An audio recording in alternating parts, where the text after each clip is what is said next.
Hi, everyone, and welcome.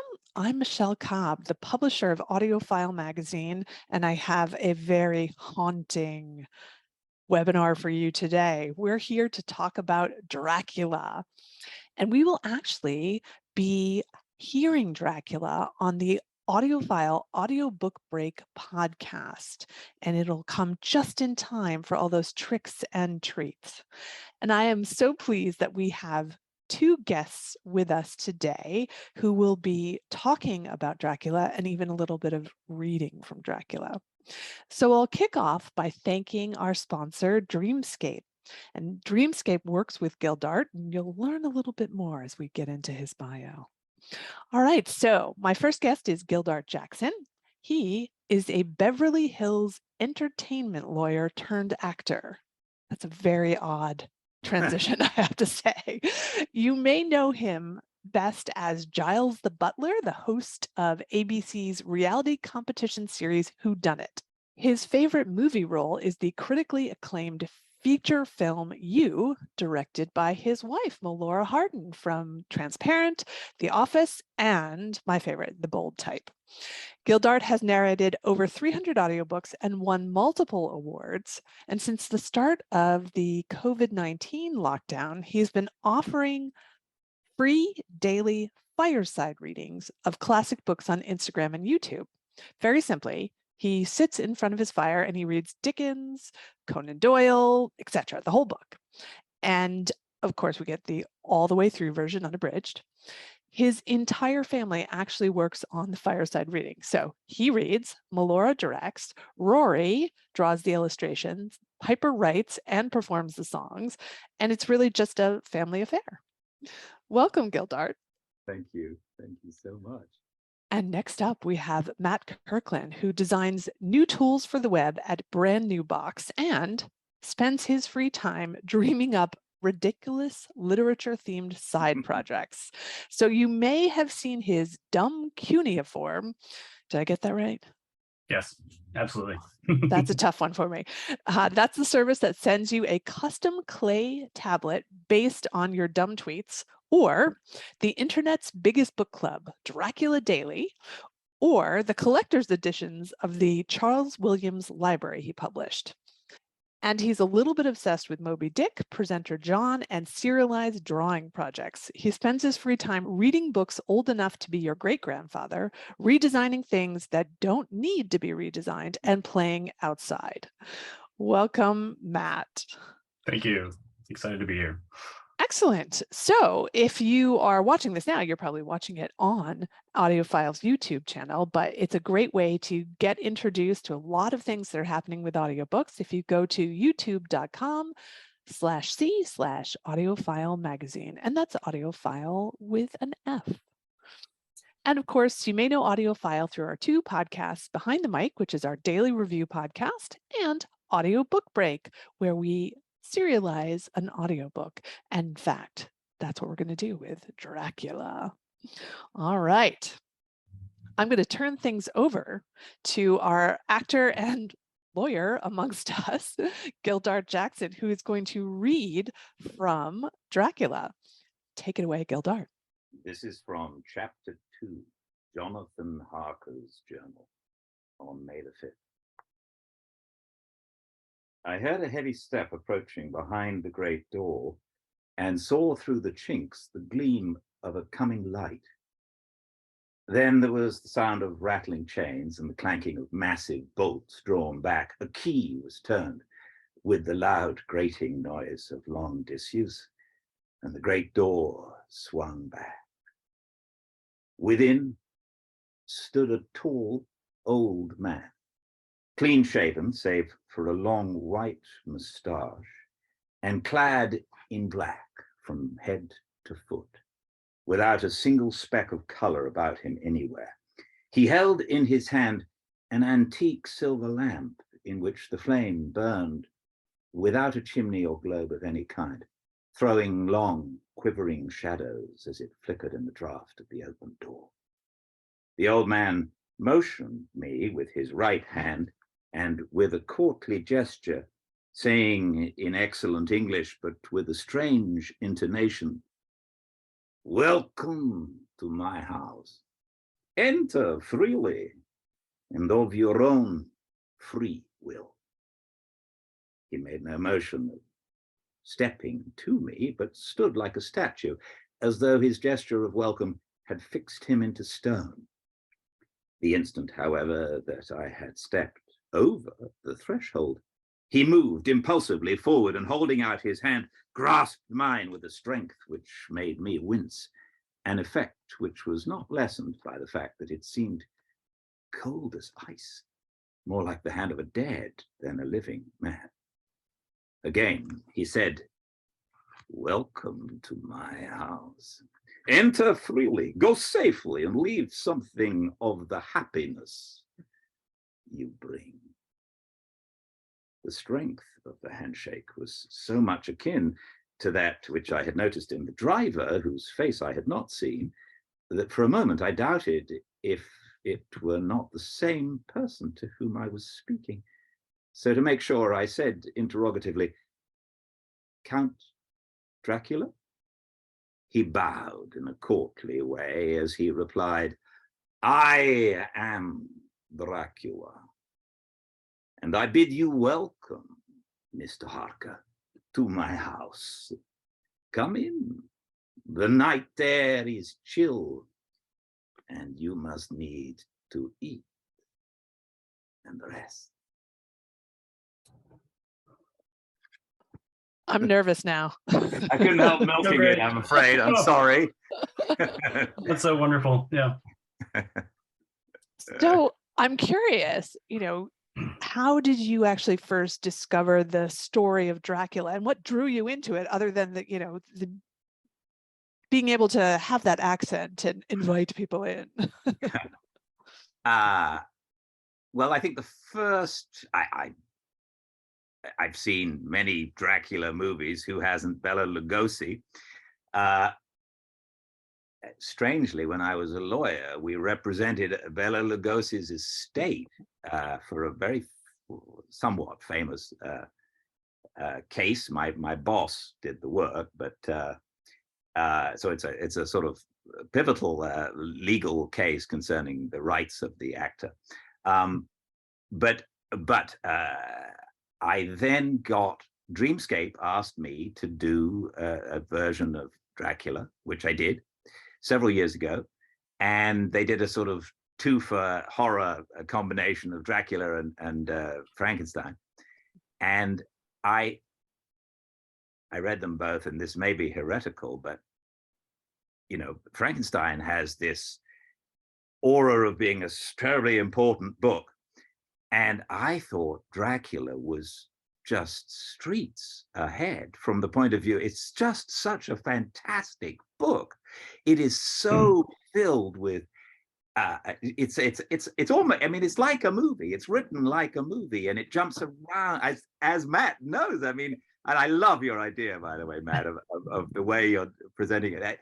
And it was just a fantastic book. So then when I started Fireside Reading, I knew I had to do it again, so I did it again. And then we did Dreamscape and I have done a series of classic books, several of them for kids, like Winnie the Pooh, Peter Pan, Wizard of Oz, that kind of thing.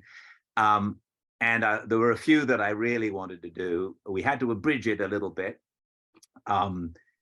just to fit our template of what we were doing. And Dracula was one, and it's just such an amazingly good book. It's exciting. Yeah. Clearly, you must feel the same way, Matt. I do. Yeah. It's amazing. It's got so much in it that people don't know. I mean, your question of how did you first discover the story of Dracula? I mean, I don't think anyone really knows that. Like I was raised on the Count from Sesame Street and Dracula, and like the representations of Dracula that are just like in the air, right? And I don't think I read the book until high school, probably when the movie came out in the 90s, but yeah, like it was such a riot to discover how different it is and how much there is in it. that doesn't really get into the adaptations and translations, or not translations, the movies and things like that. It's a riot. Yeah. So Matt, tell us a little bit about Dracula Daily and what it is and how that came to be for those that don't know. Yeah, sure thing. Okay, so Dracula Daily is an email newsletter that you can subscribe to. You can go to draculadaily.com. And in this newsletter, this is our second year, but we're definitely going to do it again. We email you the parts of the book Dracula that happen today. So everything in Dracula is epistolary. So it's made of letters, telegrams, newspaper clippings. So that means every part of it has a date. And so you know exactly what day everything is happening on. So I was reading it. I was rereading it during quarantine. I think very similar to Gildart. Picks it up again during being stuck at home. And I was telling my daughter about it as we went through. She's a huge reader. She actually always has an audiobook going at all times. You have to get her to take the AirPods out to speak to her, and just kind of main lines one after another. But she loves stories, and so I often am kind of recap and recount whatever I'm reading to her as we go. And as I was kind of walking her through what I was reading in Dracula, we realized that we were almost in sync with the calendar. So it was during the summer, and the summer events were happening. And then together we had the idea that, gosh, it'd be fun to read this on the days it happens. And then once I had that idea, I thought, oh, well, shoot, somebody has to do this. Like and it wouldn't be that hard, email platforms make this pretty easy to schedule an email to go out in advance. So I took a weekend and I set it all up. And now you can sign up and you can get Dracula delivered daily. And is there insight that happens to the book because you're having it in this sort of sequential way? Yeah, I think that your experience with it really changes. In part, we remix a little bit because it's not told exactly sequentially in the text. So you do get a few bits where, in the real text, you get, this character here, and then this character here, and then this character here. But on the timeline, they kind of interleave a little bit. So you get a little more sense of what's happening when to these characters, and a little more sense of space. And I think we get a lot more suspense. So Jonathan is trapped at the castle and Mina hasn't heard from him, but also we haven't heard from him. We don't know. And you can't just turn the page and find out what happens next. You have to sit there and wait for 4 days, for 10 days, until Jonathan emails you again. That's great. That is so great. There's this passage in the middle where Dracula is secretly on board a ship, and one by one he's picking off the crew, eating them, murdering them. Who knows exactly what he's doing? But the recounting this takes about a page and a half in my copy. But if you mark it out days, it takes about 2 weeks. So you get one email that's just one sentence that says another one's gone. What's happening? And that's it. So you get this kind of built-in drama that lets you experience, or that that schedule lets you experience. But it's been really fun. Yeah, it's brilliant, really brilliant. And I'm shocked that you were able to set it up all in one weekend. That's very impressive.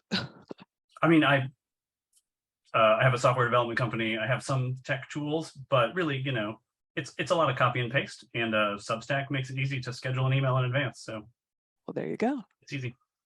Great. So you mentioned, the Count from Sesame Street and Count Chocula, and I wonder why you both think Dracula's story has had such a lasting impact on the culture. You go first, Matt. I don't know. I mean, I think Dracula is the or vampire, right? And so every vampire is in a way a reference to Dracula. It's not the first vampire story, not the original, but it's the one that's so cemented in our culture, right? So every time there's a new vampire story, whether it's Buffy the Vampire Slayer or the Twilight books or the What We Do in the Shadows stuff, every time we see it, we're thinking about Dracula a little bit. And so I think it's just so, the vampire genre or the vampire monster is so interesting and compelling. I think anytime there's some new breath that gets breathed into that, it also gets a little bit back to Dracula also. But that's my only guess. I think it's a good point. I completely agree. Although I remember thinking hard, without coming to any conclusions, about why this going back. Why a vampire? I mean, how the hell did that happen? I mean, I like that you know, all of these various stories have probably added a little bit of the myth of garlic and then a cross and then whatever to substantiate it. But originally, why did somebody have this idea? And I suppose it has to have some element of truth to it, right? The wolves, or perceived truth, the danger of being out in the wilds, and the fear of being out in the wilds, and something that just triggers us, because it is such a sort of primal story and such a primal experience. This sort of I don't know. There's something about it which is so fascinating that it gets you in this deep way that is that you really don't know if it's true or not. At least for me, like the Sasquatch, or the, you know, abominable snowman. I feel like that's not true, but is a vampire real? There's a hesitation in me on that point. Well, there's something about, you know, extended life and that, you know, archetype going across generations, which I think is very compelling. Yeah. And interestingly parallels, you know, what's happened with Dracula. So Yeah. Matt, you mentioned Buffy the Vampire Slayer, and vampires have really stood the test of time. I'm curious, we'll start with you, Gildart. What's your favorite interpretation of Dracula or vampires? Well, it's got to be Matt's. I mean, I think that is a brilliant intersection between a wonderful old, you know, treasure and the beauty of the modern internet. You can just organize it in such a way that you actually get to experience the book sort of in reality. I think that's such a fantastic way to do it. Yeah, definitely. I'm gonna. When is the beginning? Isn't it start in March or something? Yeah, it's in May. So May. right at the beginning of May. Yeah, Okay. and it runs through basically the beginning of November. Right. It almost ends on Halloween, but doesn't. Oh. In a way that you think, Stoker, what are you doing? You were so close. Yeah. Right. Because I'm sure he was thinking, oh yeah, you know, right. hundreds of years from now, this will be emailed to someone. Exactly. Right. I don't, you know, of the movies that have been made of it, I think, I mean, you know, Bela Lugosi was amazing. Every hammy, but since then, every hammy English actor has always had a go. You know, I mean, it's just such a great part. It's just a lot of fun, which is why one of the reasons why I wanted to do it for my own fireside reading, to get to, you know, ham it up a bit. What about you, Matt? Any favorite interpretation of Dracula? I grew up on Buffy the Vampire Slayer. You know, that was my high school heartthrob. So you know, it's pretty firmly rooted in my psyche. But in which case, you know, most of the vampires were, you know, mostly jokes. But I think, yeah, it's hard to escape. Yeah. I personally have always loved the Anne Rice interpretation with, you know, Lestat and the rock star, because of course, don't you think? Yeah. Count Dracula, he definitely would have been a rock star if he had, you know, been around in the 80s.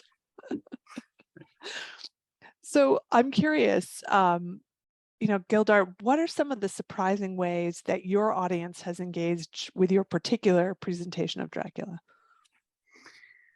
I don't know that there are many surprising ways, and I'm not great at you know, all the comments that get left and responding to them. And years ago, when I did my first audiobook,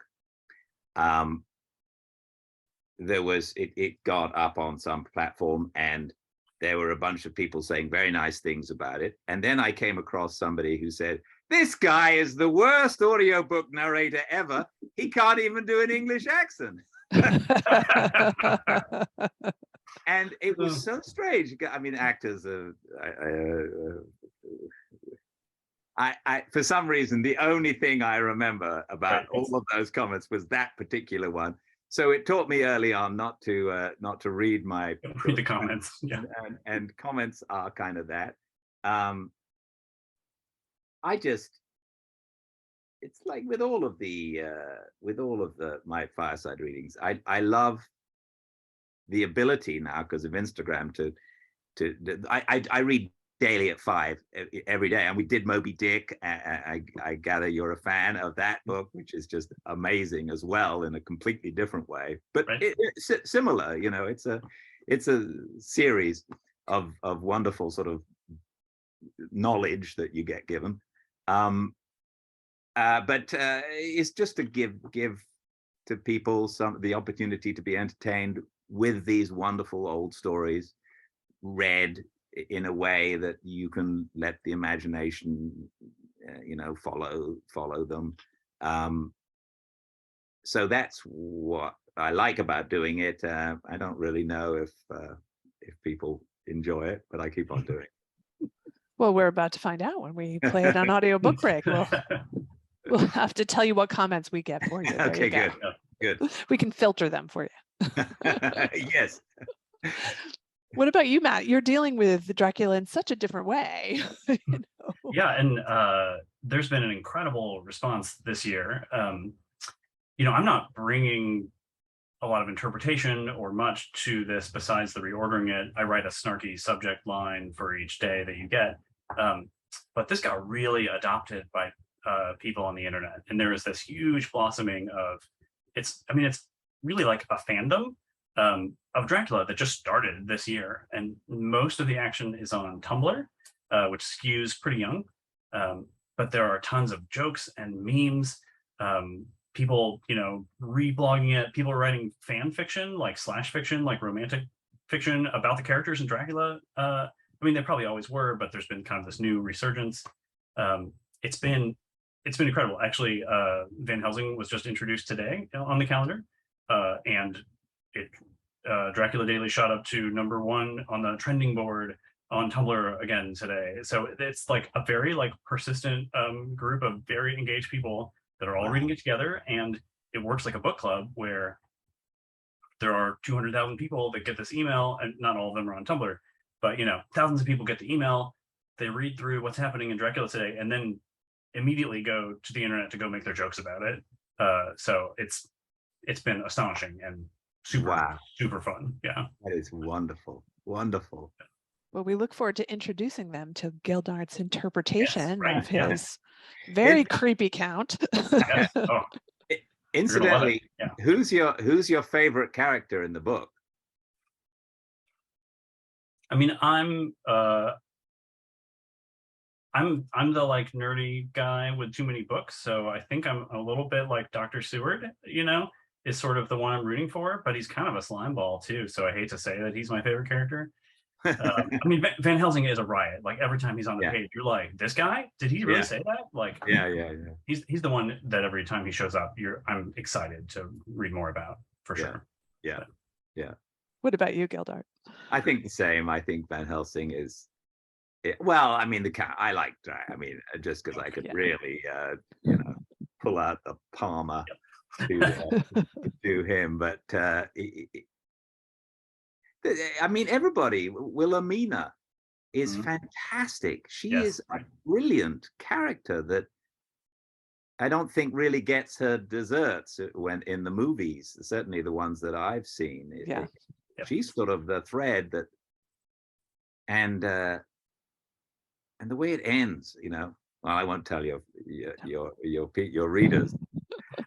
Matt, but it's just fantastic. It's a Western. Watch spoilers on a 125-year-old book, but